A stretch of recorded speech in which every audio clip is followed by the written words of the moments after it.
Bueno, esto van a ser una serie de videoblogs hablando de algunos libros de los que siempre he querido como compartir algunos comentarios respecto a ellos, en especial porque hace poco recibí un regalo que es este libro de Drácula de Bram Stoker. Yo ya me lo había leído, pero esta edición ilustrada por Yaeli me pareció una edición bastante buena y me recordó que quería hablar de él. Bueno, este es un libro que resuena a película. Estoy seguro que la película de Coppola nos marcó a muchos, al menos para mí que la conocí primero que el libro y no había captado muy bien el mensaje de que hacía referencia directamente al libro de Bram Stoker. Entonces esperaba ya algo del libro, ¿no? Esperaba un Drácula romántico, esperaba un Drácula que cruzaba océanos de tiempo para encontrar a alguien y me encontré algo muy diferente. Drácula de Bram Stoker es un libro de gran sutileza, es un libro que nunca llega a ser convulsivo, no hay grandes peleas ni hay secuencias de acción demasiado importantes, demasiado largas. Por el contrario, es un libro de correspondencias, es un epistolario que a través de cartas que van protagonizando diferentes personajes, nos va mostrando los momentos de la acción. Algo que sin duda aprecié demasiado del libro fue las maneras corteses, la forma aristocrática de tratar con el otro. No vemos a lo largo del libro ninguna muestra de vulgaridad, ningún personaje sarcástico, cínico. Incluso los secuaces en el libro operan de la forma más diligente, de la forma más cortés y ordenada, ocupando ese puesto de malvados sin apenas lanzar ofensas innecesarias o actitudes groseras, nada de eso. No están presentes las formas grotescas de representar el mal. Tal vez para los amantes de la crudeza esto sea algo decepcionante.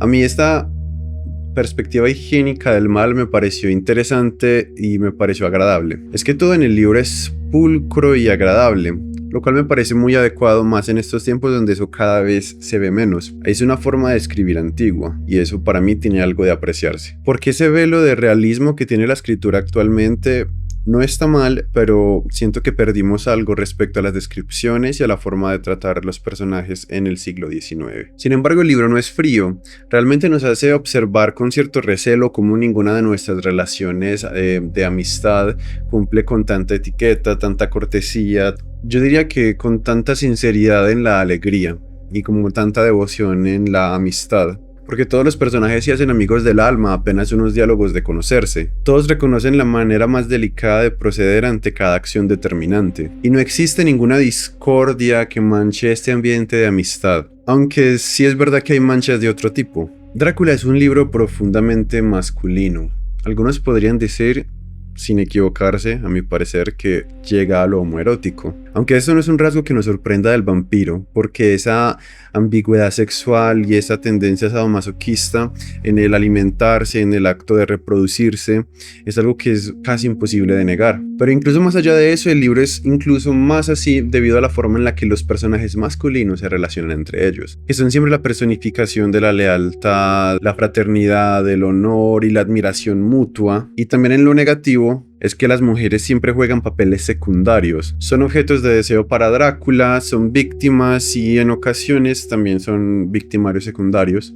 En algunos ejemplos bastante complejos se alaba la inteligencia de una mujer diciendo que tiene la inteligencia de un hombre, que tiene una inteligencia masculina. Ejemplos como esos envejecen muy mal, pues son ideas que están cayendo en desuso, se están redefiniendo, igual que el concepto mismo del vampiro. Mi personaje favorito fue sin duda Van Helsing. Muy permeado por los clichés cinematográficos, me esperaba un Van Helsing guerrero, muchas escenas de acción, y sin embargo encontré un médico interesado por las nuevas ideas y los misterios. Un médico que además tardó demasiado en dar con el monstruo y en ser consciente de que el monstruo estaba relacionado con todos los acontecimientos que sucedían a su alrededor. No fue tan rápido, no irrumpió con una especie de sabiduría mística, no llegó sospechando inmediatamente. Realmente fue un método lento que me parece que le combinó mucho a esa atmósfera de terror. Puede que parezca que se desmejoró a Van Helsing haciéndolo más un erudito de la medicina y no tanto un cazador de vampiros, pero la verdad la forma en la que lentamente se unen los cabos para dar como resultado un descubrimiento sobrenatural es de las cosas que más aprecié del libro. Si tuviera que describir el libro de Stoker con una palabra, diría que es delicadeza. La sutileza con que Bram Stoker construye las atmósferas de lo extraño es increíble. El inicio del libro, la icónica llegada al castillo de Drácula, a mi parecer, requiere un puesto especial en la escritura de terror. Es perfecto, la presentación de los personajes, el ambiente opresivo, los interminables bosques de Transilvania se dibujan con una maestría que realmente no deja mucho que desear.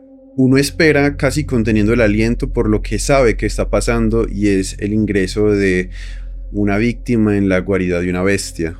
Pero el enfrentamiento se dilata, la tensión es casi insoportable, tan diferente a lo que pasa en la película de Coppola, con el Drácula tan apresurado de Gary Oldman. Aunque él hace un papel excelente, me parece que la forma en la que lo trataron fue triste, fue demasiado rápida.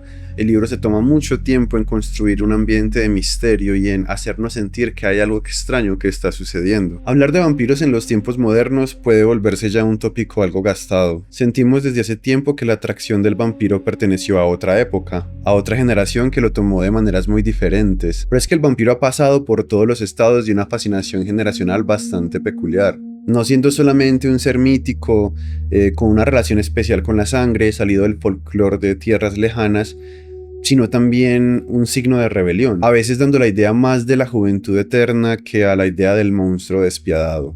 ¿Por qué no? A la fascinación de lo monstruoso, la elegancia victoriana y una especie de terror genealógico. El vampiro es una figura sensual que deambula en el imaginario juvenil de la fantasía. Los libros y las películas han hecho de esta figura casi una estrella de rock de un desfile de mitos y leyendas, como el ejemplo de Anne Rice, que hizo de su Lestat, de su vampiro Lestat, una verdadera estrella de rock. El vampiro genera cierta fascinación por la religión, aunque aparezca como un contrapeso, un renegado o una especie de expulsado de las gracias de lo divino o de la divinidad. Y no importa este número de rechazos del cielo, el vampiro acercó a muchos a cierta estética religiosa que de otra manera les hubiera parecido gastada o insípida, yo incluido. Y eso se debe a que el vampiro es en sí mismo una figura religiosa, carga en sí mismo el bien y el mal, y lo hace de una manera creativa y renovadora. El rechazo de la oscuridad por la luz, la marginalidad de vivir siempre en la noche, de poseer una vida eterna pero fracturada, rodeada de límites y de condicionantes tortuosos que hacen de esta soledad una suerte de debate filosófico sobre la inmortalidad del alma, pero llevado al plano de lo corporal y haciéndolo un poco más real. Entonces uno se hace la pregunta, ¿todos seríamos malvados de vivir tanto tiempo? ¿O acaso perderíamos todo lo que nos llama la atención de la vida y deambularíamos por ahí cansados, perdidos en salones nocturnos, apenas notando el paso de noches interminables? ¿O acaso seríamos, como se ha representado, unos vampiros traviesos revoloteando por el mundo con una insaciable sed de vida? ¿O seríamos ermitaños que se han encerrado a devorar las reliquias del pasado, convirtiéndonos en compendios enciclopédicos de datos fragmentarios? Todas estas posibilidades nacen del vampiro, y muchas de ellas comenzaron a delinearse bajo la pluma de Bram Stoker. Bueno, esto es lo que tengo que decir sobre este libro.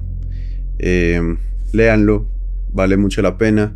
No es una lectura para todo el mundo, sin duda habrá muchas personas a las que les molestará el estilo cortés, elegante, pero créanme que la intriga lo vale. Es casi un cuento detectivesco, una novela un poco detectivesca, tiene muchos de los elementos que lo convierten en eso, y vale mucho la pena explorarlo.